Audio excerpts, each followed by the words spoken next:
الحمد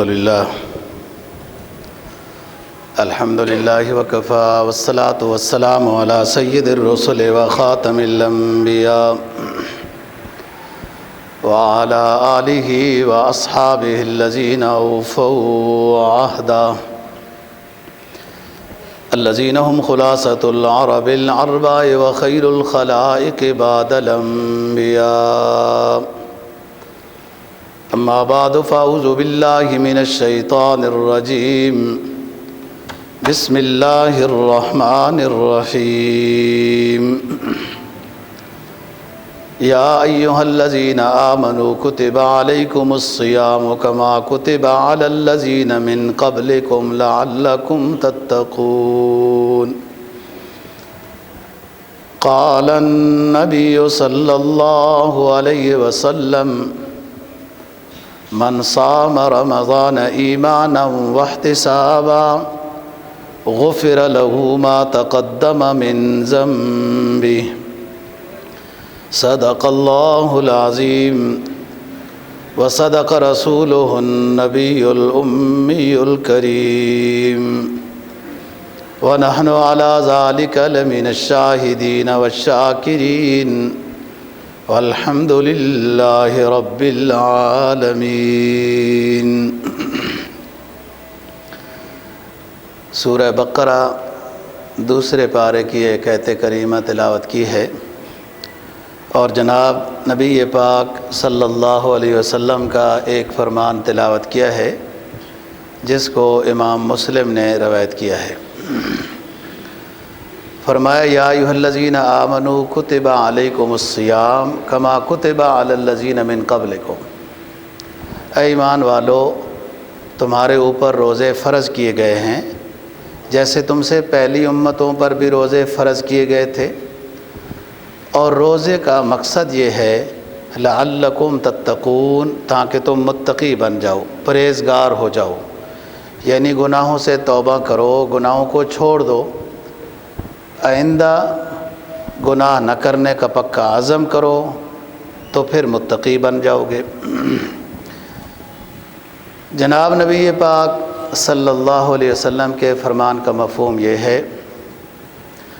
آپ نے فرمایا جو شخص روزہ رکھتا ہے اور اس کا مقصد صرف اور صرف اللہ تعالیٰ کی رضا ہے، ایمان والا ہے اور اس کی نیت صرف اللہ تعالیٰ کی رضا ہے اور کوئی نیت نہیں ہے کہ اب روزہ نہ رکھوں تو گھر والے کیا کہیں گے، دوسرے کیا کہیں گے، چلو پھر رکھ ہی لیتے ہیں، تو یہ لوگوں کے لحاظ سے روزہ ہوتا ہے. اللہ کی رضا کی خاطر جس نے روزہ رکھا ہے اور روزے کے آداب کا اس نے خیال رکھا ہے، جو اس کی شرائط ہیں، جو طریقہ کار ہے، اس پر وہ پابند رہا ہے، تو فرمایا غفر لہ ما تقدم من ذنبہ. اس سے پہلے اس کے جتنے گناہ ہیں اللہ تعالیٰ ساروں کو معاف کر دیتا ہے. جو کبیرہ ہیں ان سے توبہ کریں گے. قرآن کا اصول ہے ان تجتنبوا کبائر ما تنہون عنہ.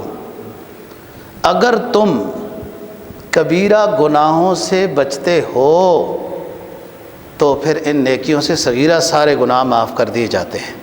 اور اگر کبیرہ ہیں تو ان کے صدقے دل سے توبہ کی جائے. پھر کبیرہ گناہوں کی دو قسمیں ہیں.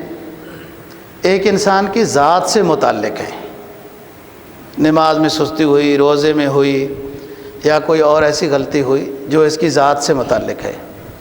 یہ اس کا اور اللہ کا معاملہ ہے، اس نے اللہ سے توبہ کرنی ہے گناہوں کی اور آئندہ ایسی غلطی نہ کرے، پکا ارادہ ہو. کچھ گناہ ایسے ہیں کہ جن کا تعلق انسان کی ذات سے، اللہ سے بھی ہے اور ساتھ بندوں سے بھی ہے. اب کسی کے اس نے پیسے کھائے ہوئے ہیں، دھوکہ دیا ہوا ہے، یا کسی کی زمین غصب کی ہوئی ہے، یا اور اس طرح کے جو بندوں سے متعلق گناہ ہیں، تو پھر اس کی توبہ دو طرح ہے، دو کام کرنے ہیں. ایک تو جس بندے کا حق کھایا ہوا ہے اس کو دے، اس سے معذرت کرے، یا نہیں دے سکتا اس سے جا کے معافی مانگے. اور پھر اس کے بعد اس گناہ کی توبہ اللہ تعالیٰ سے بھی کرے۔ اگر کسی کا حق کھایا ہوا ہے اور یہ توبہ صرف اللہ سے کر رہا ہے تو یہ توبہ اس وقت تک قبول نہیں ہوگی جب تک کہ اس کا حق نہ ادا کرے۔ اس کے وہ نہیں موجود تو اس کے ورثہ کو ادا کرے، وہ بھی نہیں ملتے تو ان کی طرف سے صدقہ جاریہ میں کہیں پیسے لگا دے، ان کی طرف سے کہ میں نے ان کا یہ 100 روپے دینا تھا، نہ وہ مل رہا ہے نہ اس کے ورثہ مل رہے ہیں، تو میں ان کی طرف سے یہ 100 روپیہ صدقہ کر رہا ہوں۔ پھر اسی طرح کسی کی غیبت کی ہوئی ہے، بہتان لگایا ہوا ہے، اس طرح کے گناہ ہیں جو، اس میں بھی یہ بات ہے، پتہ ہے جس کی غیبت کی ہے تو اس سے معذرت کرنی ہے، پھر اللہ سے معافی مانگنی ہے۔ اس لیے حقوق العباد کا معاملہ بہت خطرناک اور نازک ہے کہ اس وقت تک اللہ بھی توبہ قبول نہیں کرے گا جب تک کہ اس بندے سے معذرت نہ کرے۔ ہاں، وہ جس کی غیبت کی ہے اس کو پتہ ہی نہیں ہے، وہ اس کے دفتر میں ساتھی تھا جس کی یہ غیبت کرتے رہتے تھے، اب وہ نہیں ہے، پتہ نہیں کہاں چلا گیا ہے۔ تو میں ہمیشہ ایک بات دہراتا رہتا ہوں کہ اسلام اس پیارے مذہب کا نام ہے کہ جس میں کسی موڑ میں آ کر مایوسی نہیں ہے۔ جس کی غیبت کی ہے وہ موجود نہیں، یہ معذرت کرنا چاہتا ہے تو اسلام کہتا ہے اس کے لیے دعائے خیر کرتا رہے۔ جس کی غیبت کی ہے اس کے لیے دعائے خیر، دعائے مغفرت کرتا رہے، اللہ کی رحمت سے امید ہے کہ اللہ معاف کر دیں گے۔ جیسے والدین کا کوئی نافرمان ہے اور دنیا میں والدین سے معذرت نہیں کر سکا، خدمت بھی نہیں کی ہے، والدین اس سے ناراض تھے، تو فرمایا کہ مسلسل والدین کے لیے دعائے مغفرت کرتا رہے۔ ایک مدت کے بعد اس کے دل کو اطمینان نصیب ہو جائے گا کہ اب میرے والدین میرے سے راضی ہو جائیں گے، تو اللہ تعالیٰ بھی اس کی معافی قبول کر لے گا۔ تو فرمایا کہ تمہارے اوپر روزے فرض کیے گئے ہیں، اور یہ کوئی تمہارے ساتھ الگ سا معاملہ نہیں ہے، پہلی شریعتوں پر بھی روزے فرض کیے گئے تھے۔ ہاں، دن کے لحاظ سے فرق، مہینے کے لحاظ سے فرق، گنتی کے لحاظ سے فرق ہو سکتا ہے، کچھ شرائط اور سختی کے لحاظ سے، نرمی کے لحاظ سے فرق ہو سکتا ہے، لیکن روزے پہلی شریعتوں پر بھی تھے، نماز بھی پہلی شریعتوں پر تھی، زکوٰۃ بھی پہلی شریعتوں پر تھی، حج بھی تھا۔ یہ جو ارکان اسلام ہیں یہ پہلی شریعتوں میں بھی تھے، صرف کچھ شرائط، کچھ آداب کا فرق آیا ہے، گنتی کا فرق آیا ہے، تو لہٰذا تم یہ نہ سمجھو کہ تمہارے اوپر روزے فرض کیے گئے ہیں، تمہاں سے پہلے بھی لوگوں پر روزے فرض تھے۔ روزے فرض کرنے کا مقصد کیا ہے؟ دیکھو، رزق گھر میں موجود ہے، کھانا پانا موجود ہے، تنخواہیں بڑی معقول ہیں، ملک نے غلہ نہ بھی دیا تو باہر سے منگوا لیں گے، کیا مجبوری بن گئی ہے؟ سب کچھ کھانے پینے کا گھر میں موجود ہو کر، اور حکم شریعت دے رہی ہے کہ روزہ رکھو، کھانے پینے سے رک جاؤ۔ کیوں؟ لعلکم تتقون، یہ لام وجہ بتانے کے لیے آیا ہے کہ تمہارے اوپر روزے اس لیے فرض کیے گئے ہیں تاکہ روزوں کی برکت سے تم پرہیزگار بن جاؤ۔ انسان کا جو نفس ہے جو برائی کی طرف لے کے جاتا ہے، قوت حیوانیہ اس کو صوفیاء کے اصطلاح میں کہتے ہیں، شہوانی قوت حیوانیہ، اس کو دبانے کے لیے، کنٹرول کرنے کے لیے مہینے کے مسلسل روزے فرض کیے۔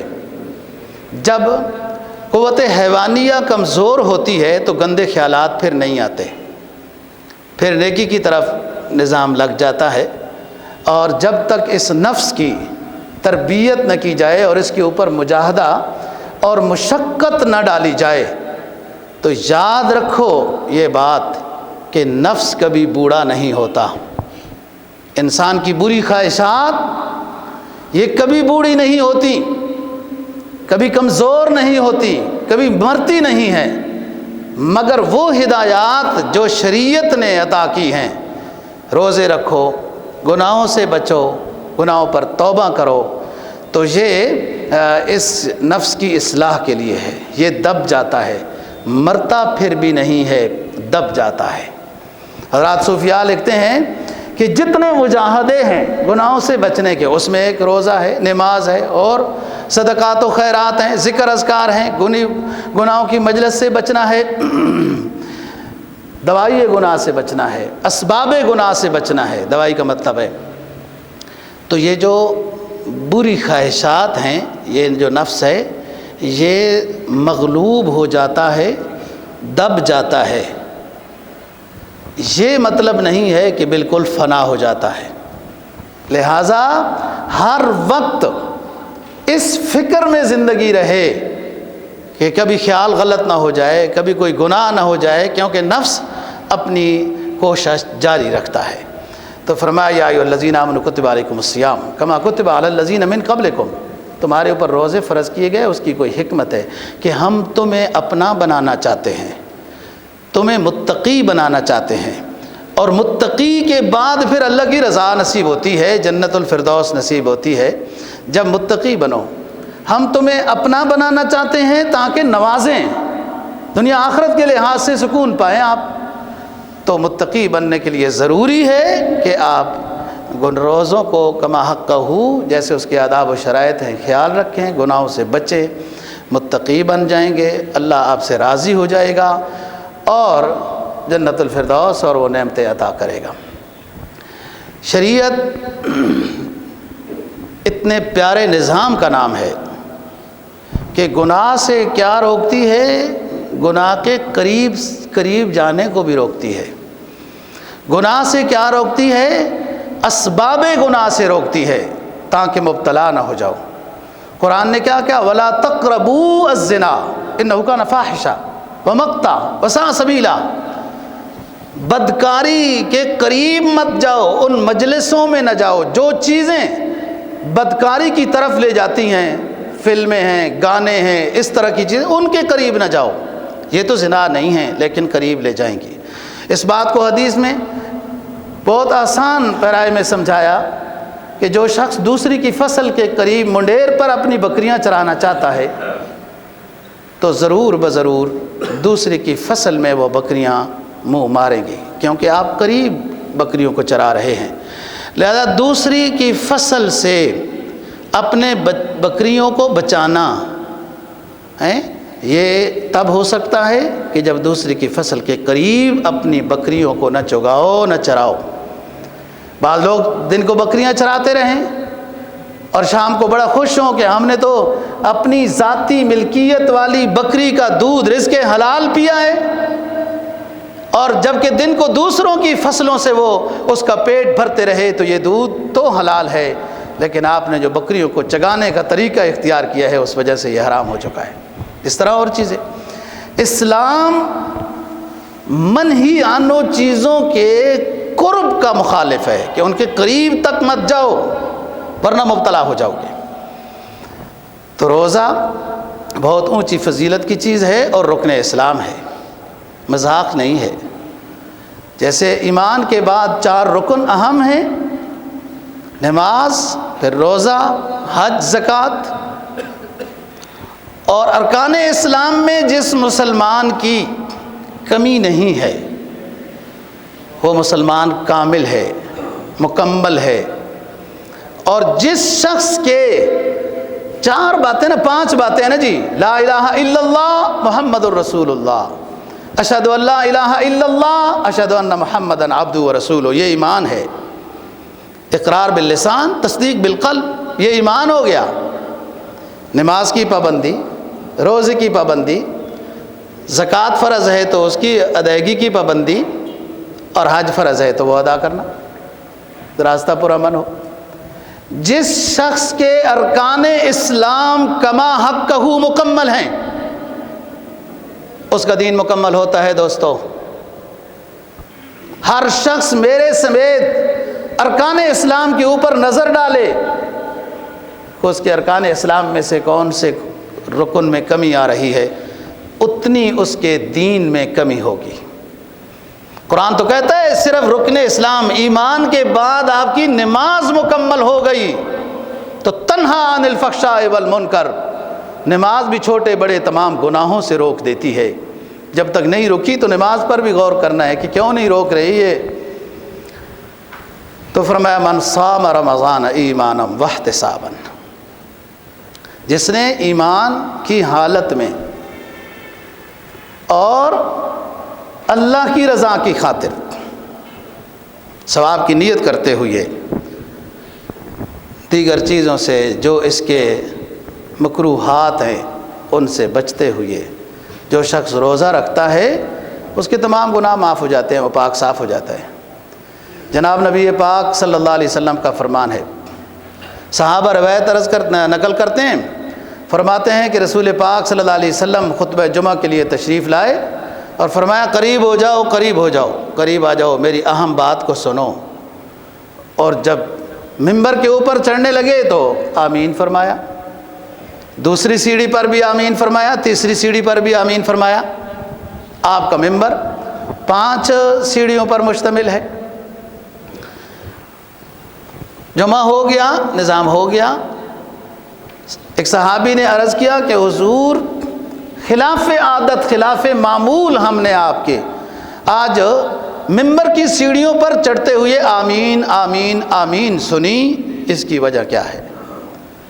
آپ نے فرمایا کہ جبرائیل علیہ السلام آئے، انہوں نے اللہ کی طرف سے پیغام دیا کہ حکم یہ ہے کہ میں بد دعا کروں گا۔ جبرائیل کہتا ہے حکم یہ ہے اللہ کا، میں بد دعا کروں گا، اور اے نبی آخر الزمان صلی اللہ علیہ وسلم آپ نے آمین کہنی ہے۔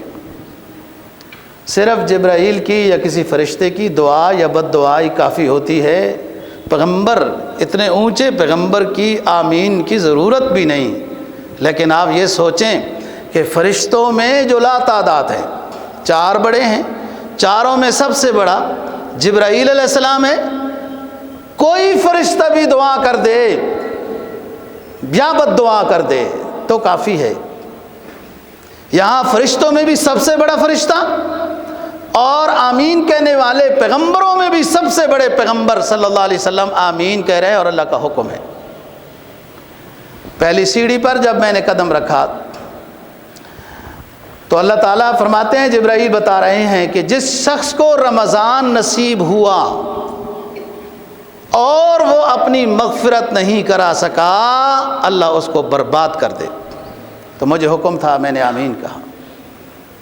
اور دوسری سیڑھی پر جب رکھا تو جبرائیل نے آ کے بتایا کہ جس کے سامنے نام محمد صلی اللہ علیہ وسلم آپ کا اسم ذاتی ہے، جب آپ کا علم ذاتی لیا جائے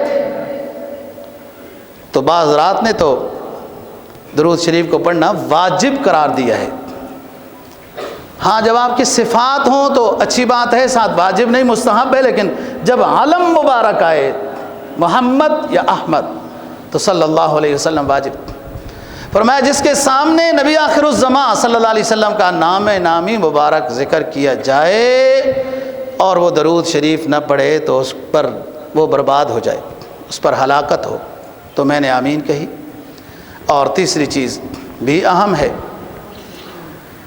کہ والدین خدمت کے محتاج تھے، دونوں اس کو ملے یا ایک ملے اور بوڑھے ہو گئے تھے، اور یہ والدین کی رضا حاصل کر کے جنت الفردوس حاصل نہیں کر سکا، تو ایسا شخص برباد ہو جائے جس نے والدین کی خدمت نہیں کی۔ وہ خدمت کے محتاج تھے، والدین آپ کے ہیں، پڑوس سے آ کے ان کی کوئی خدمت نہیں کرے گا۔ آپ والدین کے جسم کے گوشت کا ٹکڑا ہیں، آپ کو پالا ہے، بڑا کیا ہے، تعلیم و تربیت دی ہے، شادیاں کرائی ہیں، مکان مہیا کیے ہیں، آپ اپنے والدین کی خدمت نہیں کریں گے تو غیر آ کے دوسرے محلے سے آ کے لوگ خدمت کریں گے۔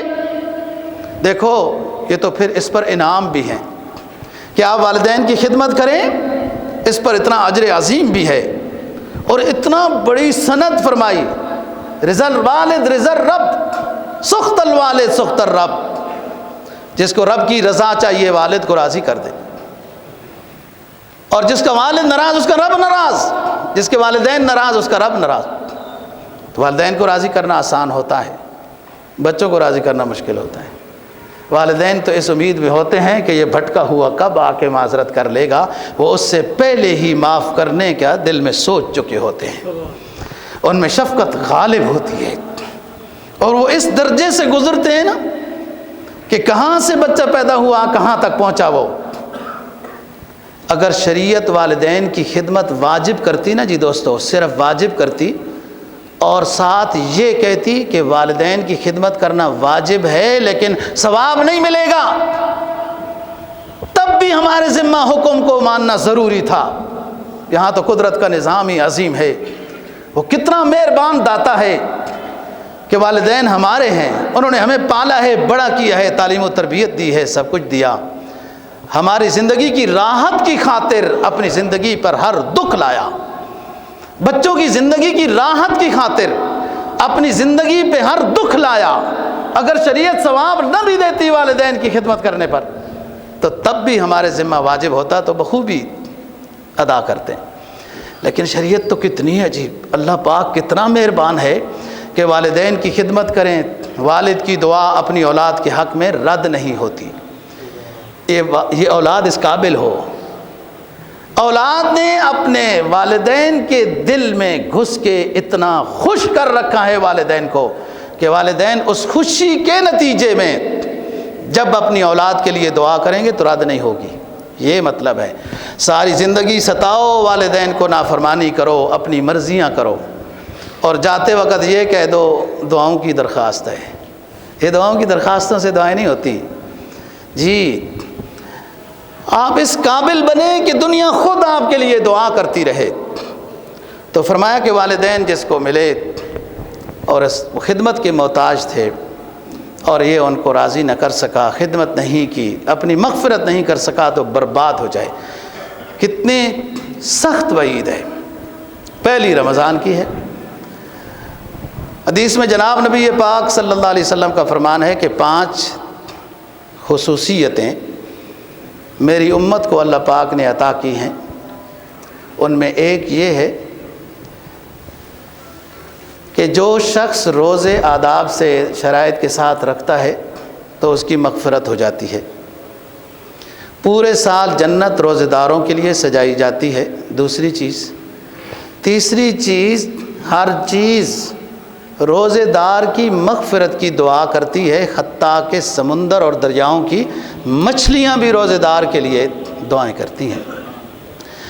اور فرمایا کہ روزہ جب خالی پیٹ ہو جاتا ہے تو اس سے ایک ہوا، بدبو تو نہیں کہہ سکتے، خالی معدے سے شام کے وقت ایک ہوا آتی ہے اور وہ ہوا اللہ کو بہت پسند ہے۔ مشک سے، حدیث میں آتا ہے من ریح المسک، مشک خوشبو سے زیادہ اس بھوکے اور پیاسے شخص کی معدے کی خالی ہوا جو منہ سے نکل رہی ہے اللہ کو بہت پسند ہے۔ اس طرف تو توجہ نہیں ہوتی۔ جو روزہ ہے اس پر تو انعام ہے ہی ہے، جو چیز لا بشرط شے کوئی حیثیت نہیں رکھتی نا، ہوا باہر خارج ہونے والی، وہ اس کو اتنا مقام دیا ہے۔ جیسے آپ نے قربانی کے مسائل میں سنا نا کہ ان کے بالوں کے بدلے میں بھی ثواب ملتا ہے، قربانی کے جانوروں کے بالوں کے بدلے میں بھی، ہڈیوں کے بدلے میں بھی، حتیٰ کہ آپ نے پہلے خرید کے رکھا ہے تو ایک روایت کنز العمال کی یہ ہے کہ قربانی کی نیت والے جانور کا جو فضلہ ہے اس کے بدلے میں بھی ثواب ملے گا۔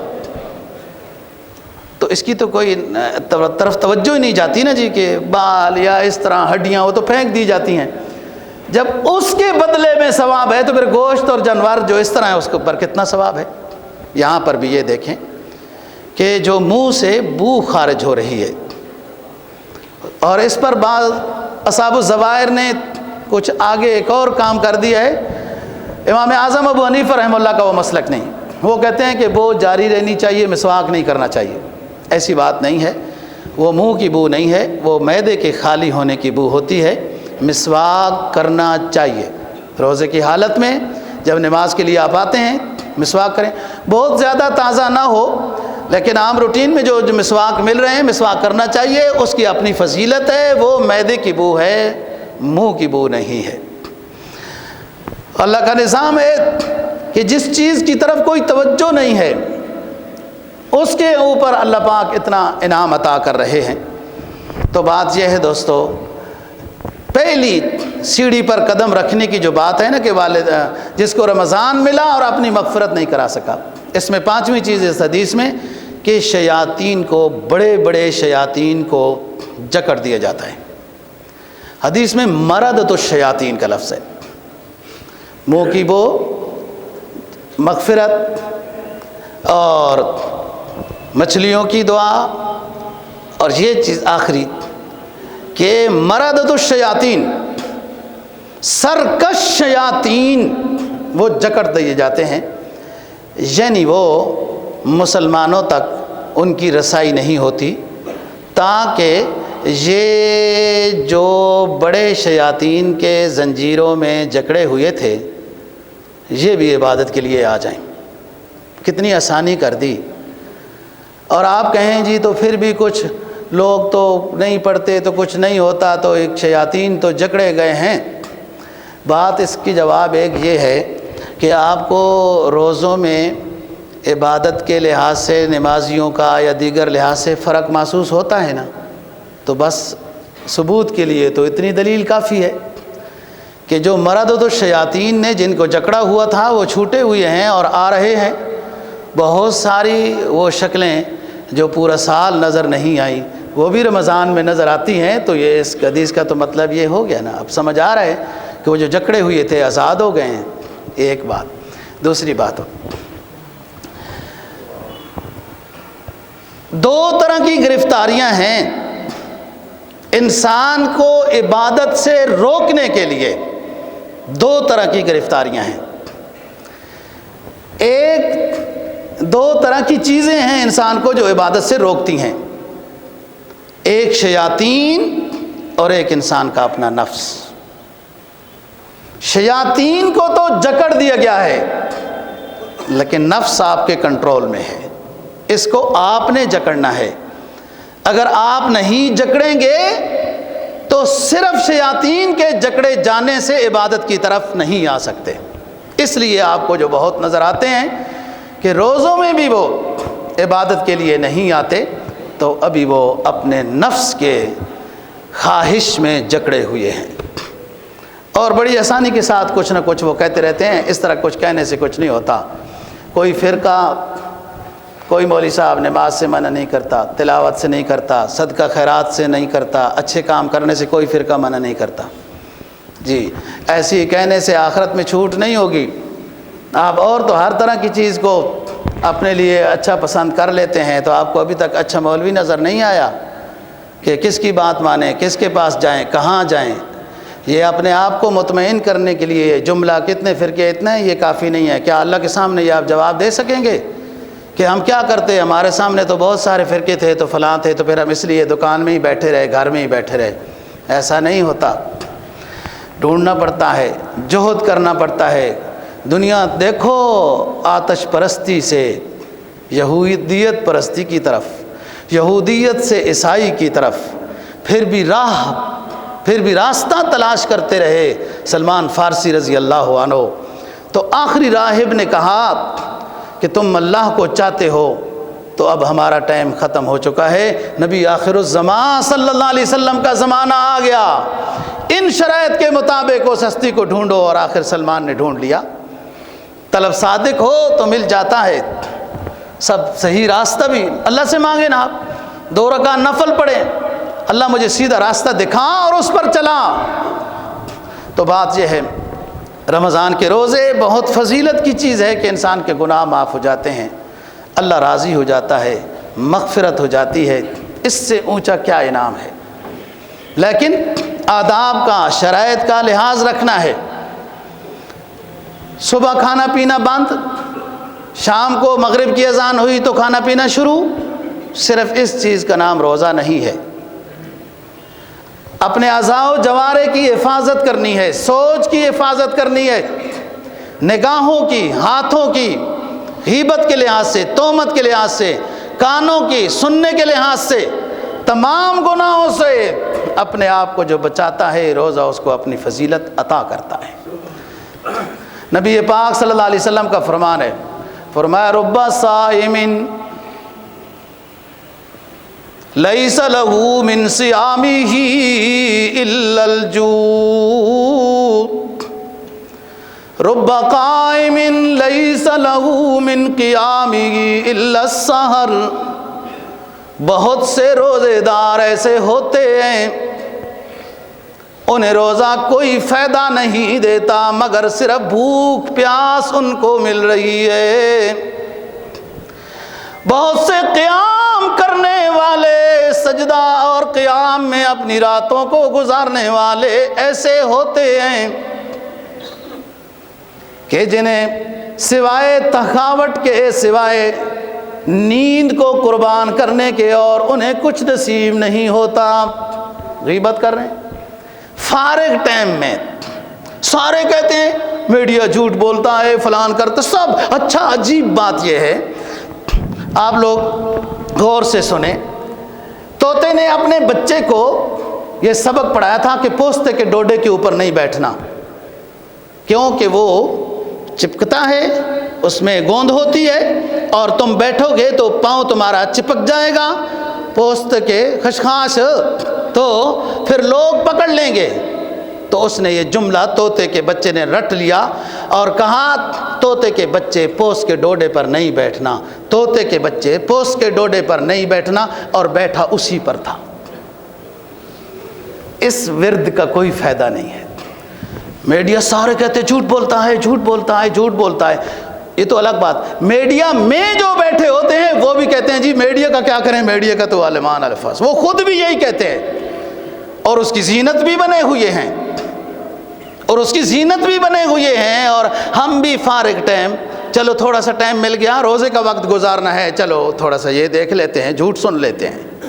بچو ان سے، یہ اتنے بڑی قربانی آپ کی روزے کی، کھانے پینے سے بچنا، یہ چیز چلا اخباروں میں چھپتا ہے افسانہ، افسانے کو کیا کہیے، دل ہو گیا دیوانہ، دیوانے کو کیا کہیے۔ افسانوں کے پیچھے جانے والے ہمیشہ دنیا کے دیوانے ہوتے ہیں، اللہ رسول کی ہدایات کے پیچھے جانے والے اللہ اور رسول کے عاشق اور دیوانے ہوتے ہیں۔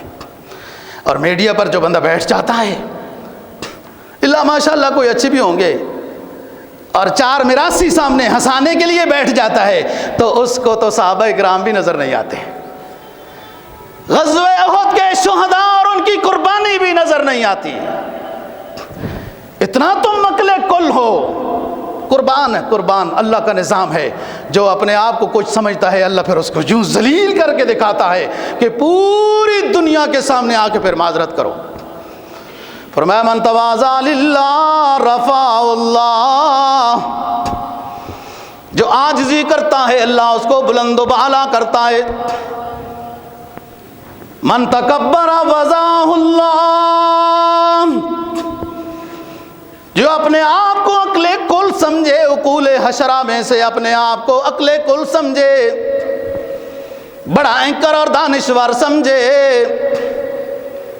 بڑا کچھ اپنے آپ کو پڑھنے پڑھانے والا اور صاحب علم سمجھے، جب تکبر کرے گا وضعہ اللہ، ہم اسے ذلیل کریں گے، پھر دنیا میں معذرت کرتا پھرے گا، اللہ سے بھی معذرت کرے گا۔ کل ایک ایک غزوہ احد میں شریک ہونے والے صحابہ کرام رضی اللہ عنہم میں سے ایک ایک سے معذرت کرتا پھرے گا۔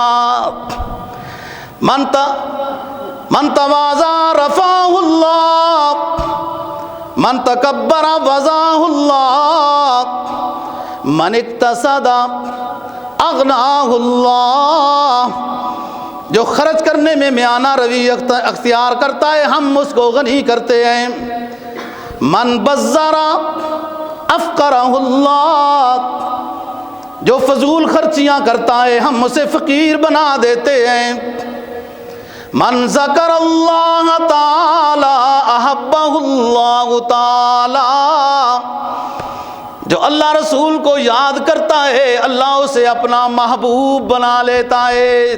سب کہتے ہیں یہ جھوٹ بولتے ہیں، جھوٹ بولتے ہیں، پھر سارے دیکھتے بھی ہیں۔ کم از کم رمضان کے مہینے میں اپنے آپ کو عبادت میں مصروف رکھو، ذکر اذکار میں مصروف رکھو۔ علامہ سیوطی رحمہ اللہ تعالیٰ نے، مولانا جلال الدین سیوطی رحمہ اللہ نے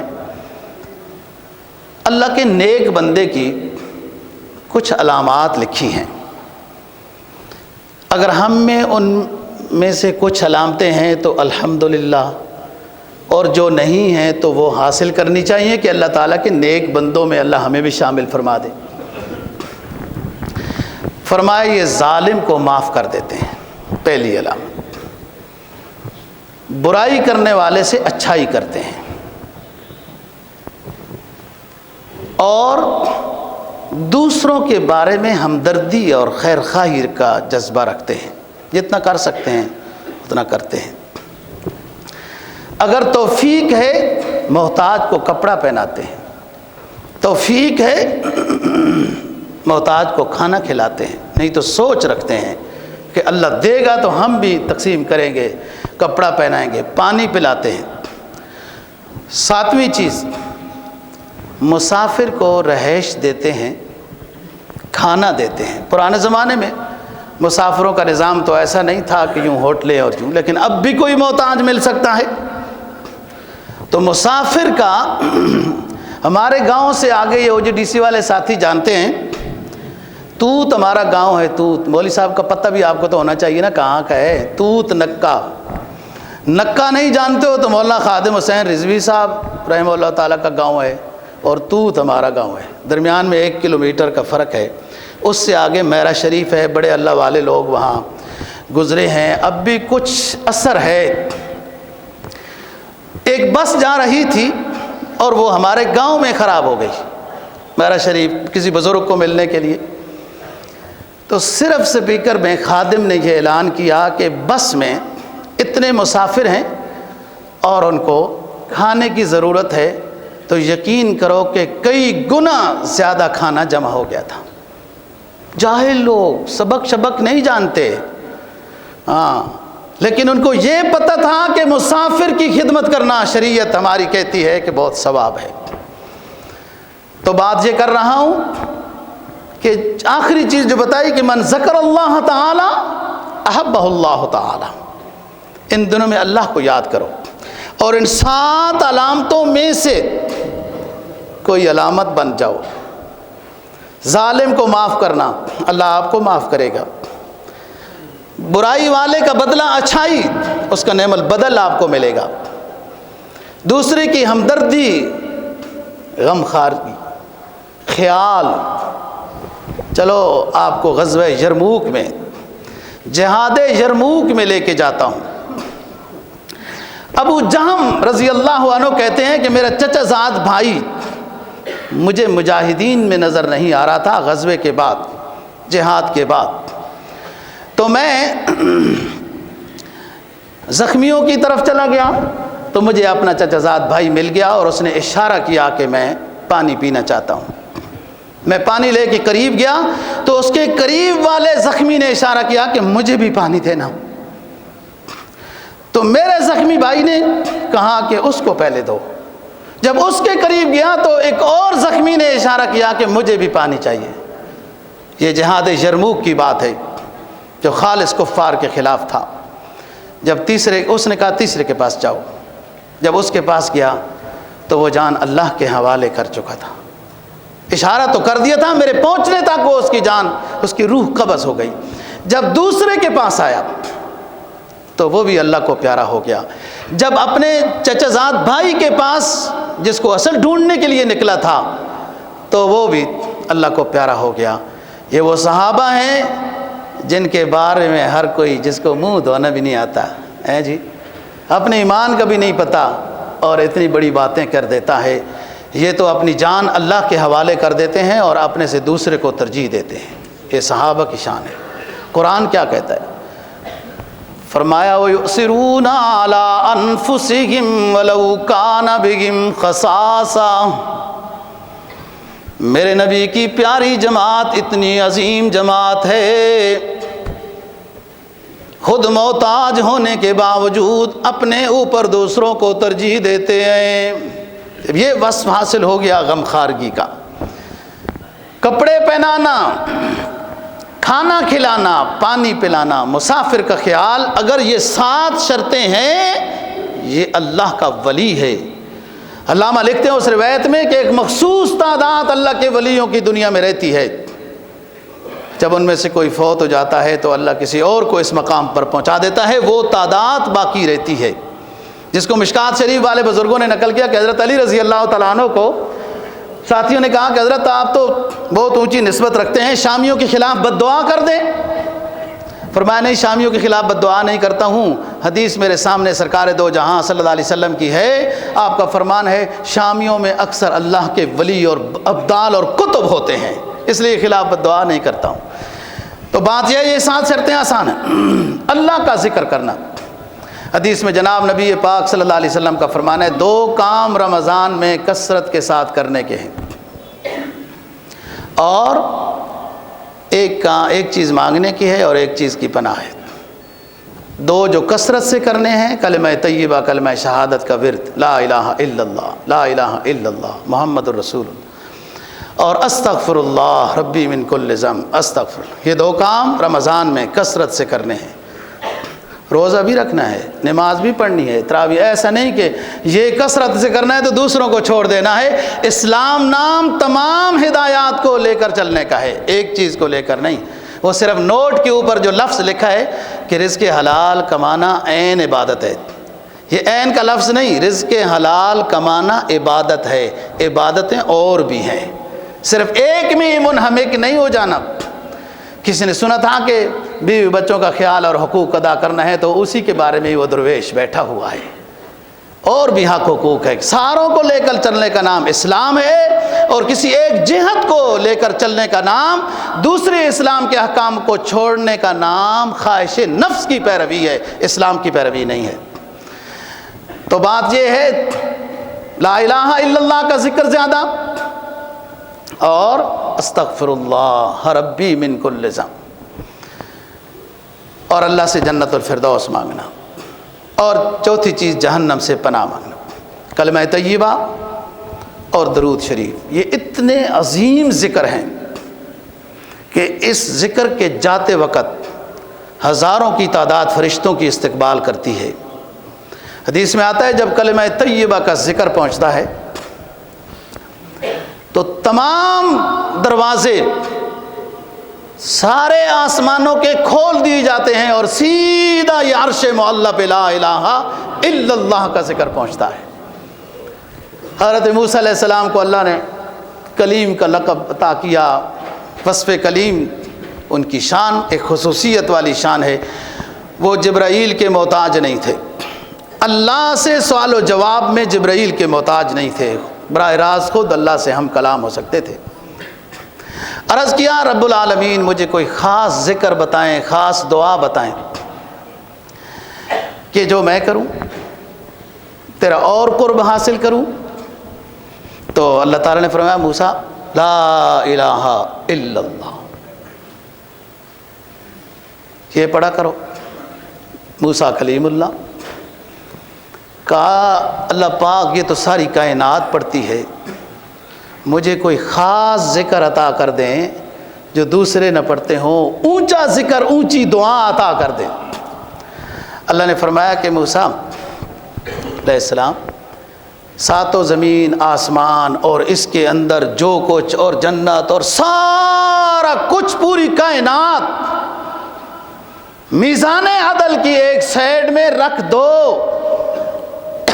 اور دوسری سائیڈ میں صرف ایک مرتبہ پڑا ہوا لا الہ الا اللہ رکھ دو، تو ترازو کا وہ پلہ جس میں لا الہ الا اللہ ہوگا جھک جائے گا۔